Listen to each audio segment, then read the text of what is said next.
Pemirsa, setelah menggeledah kantor Bank Indonesia dan ruangan Gubernur BI pada 16 Desember lalu, penyidik KPK melanjutkan aksinya dengan menggeledah kantor Otoritas Jasa Keuangan OJK pada Kamis 19 Desember. Sejumlah alat bukti berupa dokumen elektronik dan surat dikumpulkan terkait dugaan korupsi penyaluran dana tanggung jawab sosial perusahaan atau CSR Bank Indonesia BI.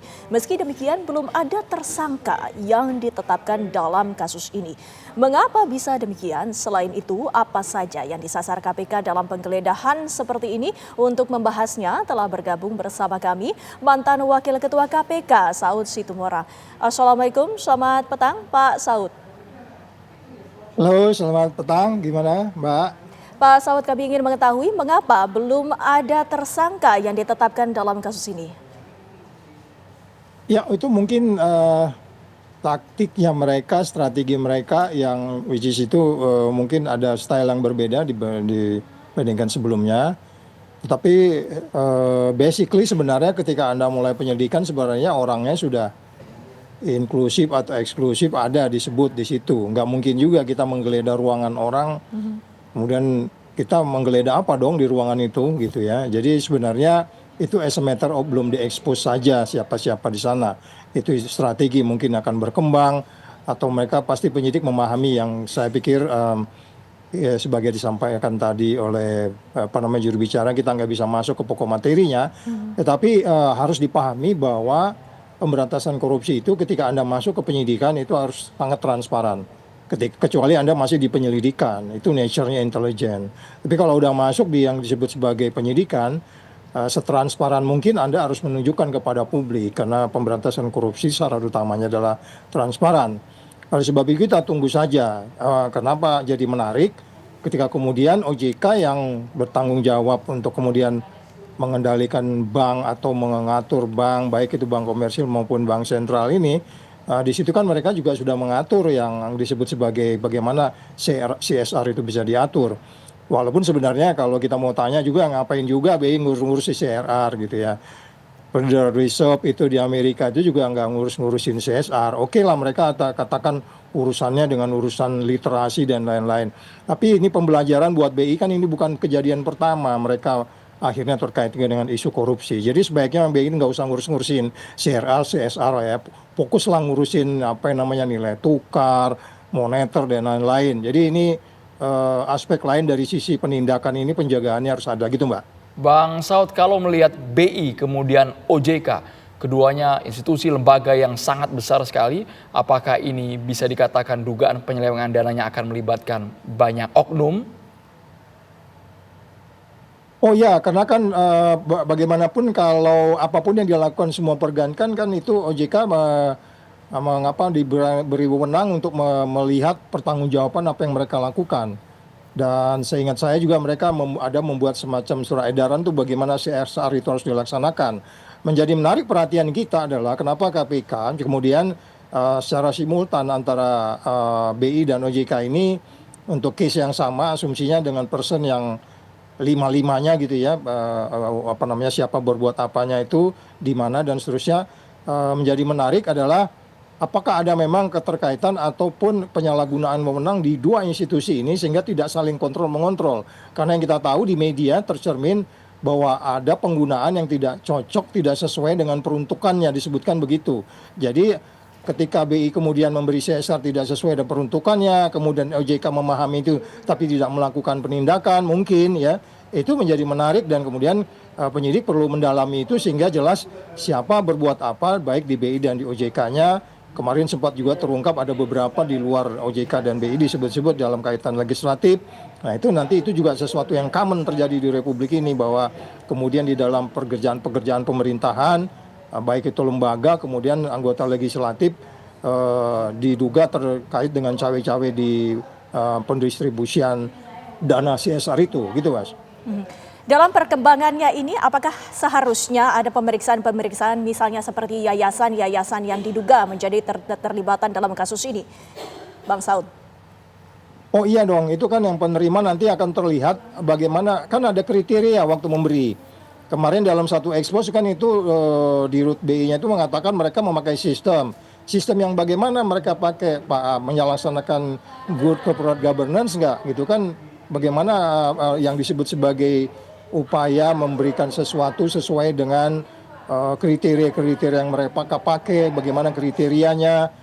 Dan kemudian sempat juga waktu itu penyidik ya, direktur salah satu direktur penyidikan itu menyebutkan bahwa ada dugaan uang itu tidak diberikan dan dengan jumlah yang pas. Jadi baik itu sasarannya dan jumlahnya, mungkin ini menjadi sebuah isu besar di dalam kasus ini, Mbak. Bang Saud, biasanya kalau dari pengalaman Bang Saud, pola modus menyelewengkan dana CSR itu seperti apa, Bang?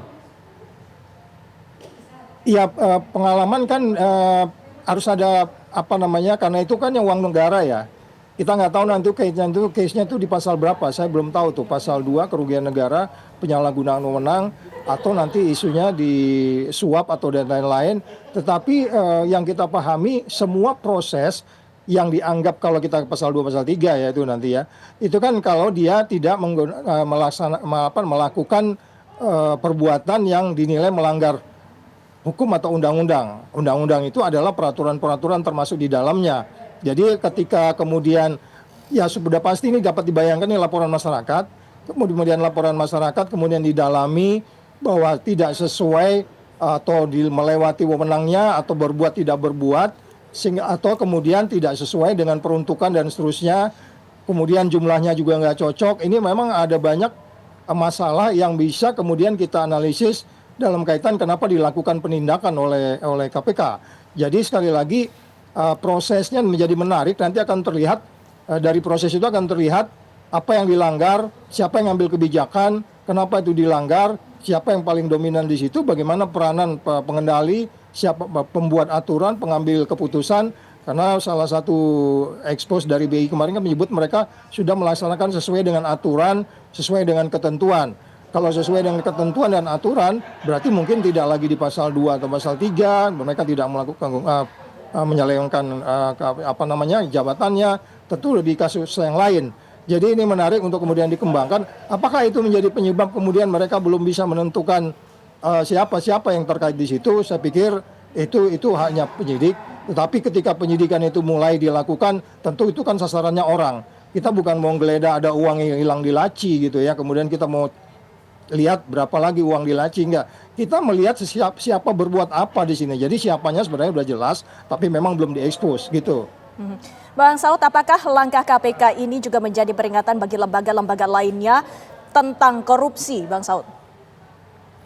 Iya, jadi CSR ini memang banyak instrumen-instrumen yang bisa dipakai untuk kemudian itu menjadi pintu masuk yang kita sebut sebagai apakah itu nanti di pasal-pasal 23 atau suap dan seterusnya atau kickback dan seterusnya yang dikaitkan dengan penyalahgunaan wewenang. CSR ini hampir di semua badan usaha milik negara ada, dan saya pikir ini kita buat pemerintah sekarang untuk mengevaluasi kembali bagaimana CSR itu ditentukan, siapa yang menentukan, berapa besarnya dikasih oleh siapa untuk siapa dan seterusnya, bagaimana pula pertanggungjawaban setelah uang itu diberikan, itu juga sering bermasalah loh.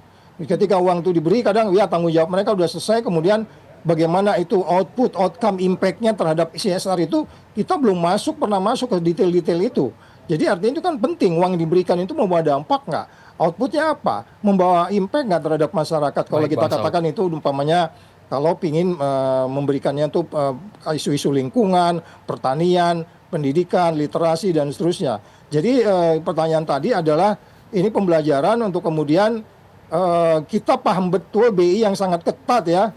Untuk masuk BI aja nggak gampang, itu kok bisa jadi loose kayak begitu, kita nggak tahu. Jadi kita bisa bayangkan di tempat-tempat lain akan banyak masalah sebenarnya ini kalau kita mau dalamin gitu, Mbak. Baik Bang Saud, jadi artinya 1-2 pekan ini Bang Saud, menurut Abang ini kasus nguap atau ada tersangka, Bang?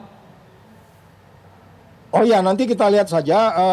Saya pikir mereka harus jelas untuk kemudian jangan terlalu lama, karena ini bank sentral, ada sinyal yang tidak baik untuk indeks persepsi korupsi, dan mereka harus cepat aja memprioritaskan ini, mengerahkan ini. Kalau memang kemudian mereka bisa memutuskan sebagaimana yang mereka lakukan selama ini, kemudian diumumkan dan langsung ditahan, itu akan lebih baik daripada membiarkan ini berlama-lama atau kemudian kasus ini diam, tidak ada Karena ada dugaan juga kan tidak disebut nama itu kan jadi macam-macam pemikiran orang-orang gitu. Ya. Jadi apakah ini lanjut atau tidak gitu. Ini makanya strategi taktis dan yang dilakukan oleh KPK selama ini juga kayaknya mereka harus mengubah strateginya, mengubah stylenya gitu ya, sehingga kemudian secara keseluruhan kepercayaan ini menjadi tinggi.